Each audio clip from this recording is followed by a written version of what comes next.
Hi guys. Welcome back. This is the Movie Caps. Today I will show you a drama, romance, and war movie from 2013, titled, The Railway Man. Spoilers ahead. Watch out and take care. In England in 1980, former British officer and railway aficionado Eric Lomax is spending the afternoon in the Veterans Club, when his old friend Finley teases him for looking at old railway timetables again. Eric takes the chance to confess he has a little problem and proceeds to share a story. Last Thursday, Eric took the train and ended up sitting with a beautiful woman called Patricia Wallace. The two of them hit it off quickly and chatted during the whole trip, so when Eric got off the train, he realized he was in love. Back in the present, the members of the club wonder if Eric will do anything about it.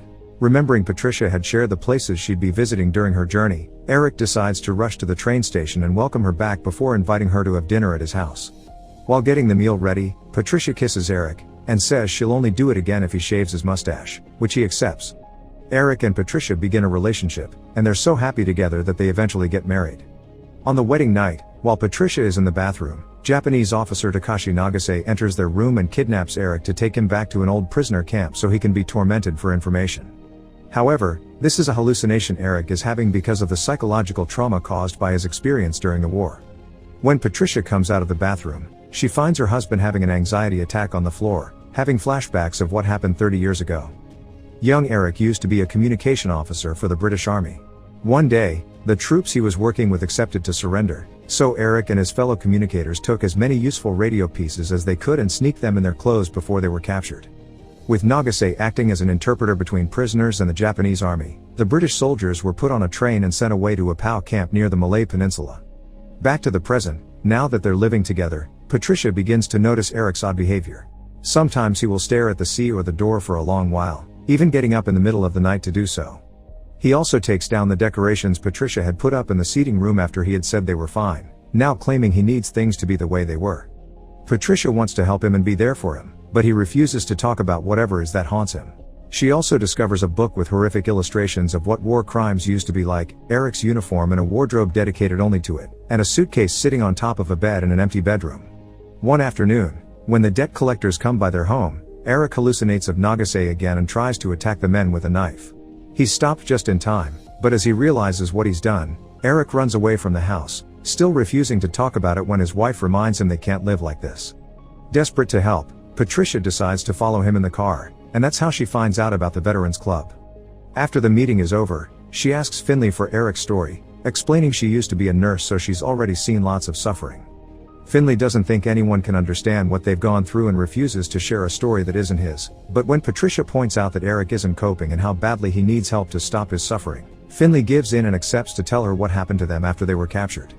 The ride to the POW camp had been hell, and they weren't even given water during the journey. Once they arrived, they discovered a huge amount of prisoners being slaved into forced labor and beaten if they dared to disobey.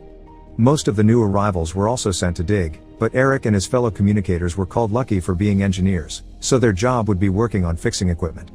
Later that night, the group discussed the possibility of escaping, but they didn't have any idea of where they even were and if they could survive in the wild. Fortunately, Eric did know. Thanks to being a railway aficionado, he knew all the local train tracks pretty well, and he drew a map. Since they were on that train for 4 days going north, it meant they'd gone from Singapore to Bangkok. But then they turned west, where there didn't used to be a railway before the war. It seemed the Japanese were making them work on the Thai-Burma Railway, an idea the British had abandoned because building such a thing would require an entire army of slaves. The communications team agreed to start simple and build a radio. While working under the Japanese, they would steal little pieces and sneak them out, hiding them in their clothes. The final piece they needed was a capacitor, which had been grabbed at their old camp by a soldier that was now working up in the line. It was impossible to talk to him without the guards noticing, so while supposedly fixing one of the machines, the engineers actually made it worse in order to create some noise and smoke. With the guards distracted, Eric could approach their friend and get the final piece they needed. By pretending to be interested in the local landscape, Eric also got to learn the name of the river, which he added to his map before hiding it in a pipe. The opportunity to build the radio came when the engineers got to work on a truck. By hiding in the trunk, they connected their makeshift radio to the vehicle's battery and got it to function. Sadly, it was only a receiver and they couldn't make a call for help, but they did get to hear some good news. The Russians had retaken Stalingrad, the US Air Force had joined in, and Hitler was on the run. Whispering in each other's ears, they passed on the news around camp to keep up the hope of being rescued soon. One morning, Eric noticed the Japanese looking around and gathering workers, so he tried to retrieve his map and was found red-handed. The soldiers gathered the engineers and revealed they had found the radio, so they started to beat up one of Eric's friends, intending to make him confess. That's how Eric decided to do what Finley calls the bravest thing he's ever seen, surrendering himself and taking the blame for the whole team. Eric received a beating as well, getting both his arms broken during the process, then got to stay with his friends while he recovered. After around a week, a member of the secret police together with Nagase acting as interpreter took Eric away, making him run behind them while they drove a bike. They didn't see him again until 2 weeks later, when Eric was brought back in a dismal state, but he never shared with the others what had been done to him. Now that she knows the story, Patricia tries to be there for Eric and comfort him when he's feeling down, but even turning on the radio to dance triggers him to get out of the house. Later, she goes to Finley to ask for his help, but he admits there's nothing he can do more other than the meetings, which are already taking a toll on him anyway. However, he does reveal he has found a very dangerous thing that he's hesitant to share. It's a newspaper clip that talks about Nagase's current job as a tourist guide in the very camp they were prisoners at, which has been transformed into a museum. As he also takes out a knife, Finley confesses he isn't sure if they should show it to Eric, but Patricia swears that whatever Eric decides to do she'll be there to support him. Finley takes the newspaper clip to Eric and incentives him to seek Nagase out, but after so many years of dreaming about revenge, Eric wants to move on. He isn't a soldier anymore, he wants to be a husband, but Finley doesn't think he is being a good husband to Patricia by not working on his issues. At least one person in their group should find peace and not live in shame, so Finley wants Eric to do this for him.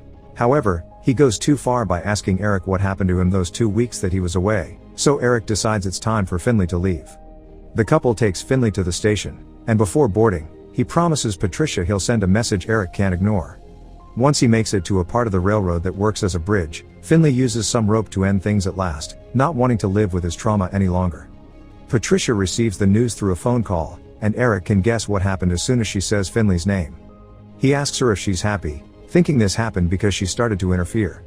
Patricia and the rest of the Veterans Club go to the funeral, but not Eric, who decides to travel to Thailand and do what Finley asked him to.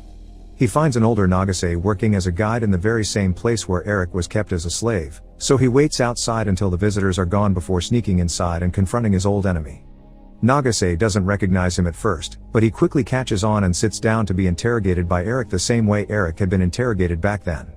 When Eric was taken away for those 2 weeks, Nagase explained that his friends confessed they built the radio together, but Eric had been the ringleader and also drawn a map of the railway. They wanted to know who Eric had been passing the information to, so Eric tried to tell them he only drew the map because he liked trains and the radio was only a receiver that had no way to transmit messages, but they didn't believe him, so he was kept in a small cage outside with other prisoners. Every now and then, they would take him to interrogate him, but since he wouldn't change his answers, they began using harder methods to get him to confess, like extreme beatings and starvation. Back in the present, Eric is trying to get Nagase to admit he'd been part of the perpetrators instead of saying he had only been an interpreter. This is what kept him alive when the British Army finally arrived to rescue its men. Nagase told them he had only worked as a translator, didn't take part in the beatings, and wasn't part of the secret police, so he was spared from justice. Afterward, he worked for the War Graves Commission and traveled the railways as an interpreter, where he saw thousands of bodies and finally realized what his country had done. That's why Nagase works in the museum now. He guides pilgrimages and believes in speaking up about the horrors of the past in order to reach reconciliation. This job has helped Nagase reach some peace in his life and he wants to help Eric as well, but Eric is angry that Nagase keeps calling the prison camp a tragedy instead of a crime, so he grabs a piece of wood planning to break Nagase's arms. Filled with guilt, Nagase presents his arm without protest, but Eric can't bring himself to do it and hits the table instead. Then he threatens Nagase with his knife before taking him outside and locking him up in one of the cages. Eric begins preparing water and a hose, but as his own memories begin haunting him again, he drops the things and enters a room at the back of the building. This is the place where Eric had been taken after the beatings and starvation failed to work. He was put through waterboarding multiple times until he finally couldn't take it anymore and confessed what he heard on the radio: Japan is losing the war. After he described what American troops were doing to their people, Nagase got angry and called him a liar with no honor. Unlike him, if Nagase were captured, he would end things before being used as a slave. Reacting like that to a prisoner when he was only supposed to be an interpreter earned Nagase a slap from his superior.